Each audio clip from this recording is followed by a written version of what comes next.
ये एक बहुत खतरनाक अंग पर है जो कि आदमी के पास है और वर्षों से ये पीछा कर रहा है उसका, हिज बॉडी पार्ट।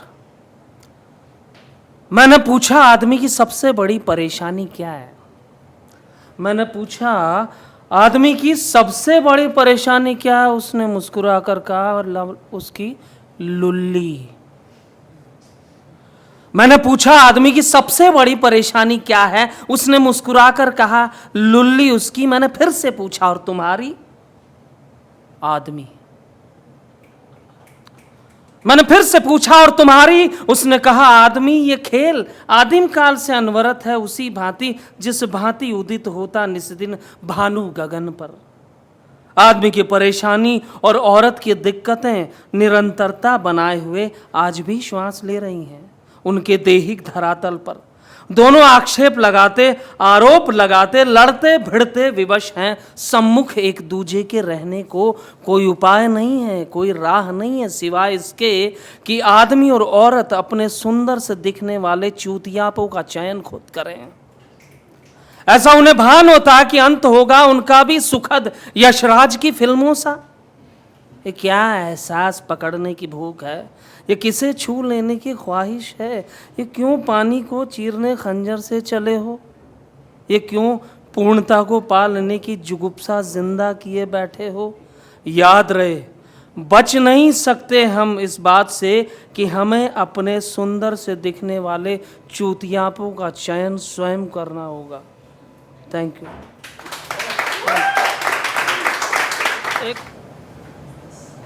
कविताएं बहुत इम्पोर्टेंट होती हैं, महत्वपूर्ण होती हैं और क्यों लिखी जाती हैं, मीम ने बताया क्यों लिखनी चाहिए। और मैं कविताओं की तरफ बार बार लौटता हूँ।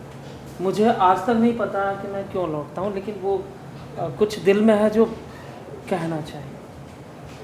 कविता मैं तुझ में लौटता हूँ किसी अबोध शिशु सा। कविता मैं तुझ में लौटता हूँ किसी अबोध शिशु सा, किसी मासूम भेड़ सा। तेरी गोद में सिर रखकर कुछ देर बिलखने को, रोने को, कुछ अपने गिले शिकवा कह लेने को। हाँ कविता मैं तुझ में लौटता हूँ कहानियों के चातुर्य से घबरा कर दंत कथाओं के उलझा देने वाले मिथ से बचने हेतु।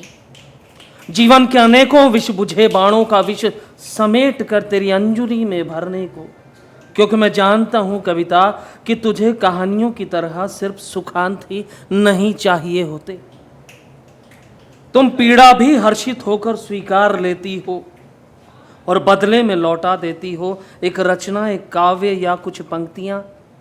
कविता मैं तुझ में लौटता हूं क्योंकि तुम कहानियों की तरह मनगढ़ंत नहीं हो, क्योंकि तुम्हें कोई मूड स्विंग्स नहीं होते। तुम किसी के जीवन का निचोड़ होती हो, क्योंकि तुम में निहित होती है भावनाएं किसी जीते जागते मनुष्य की।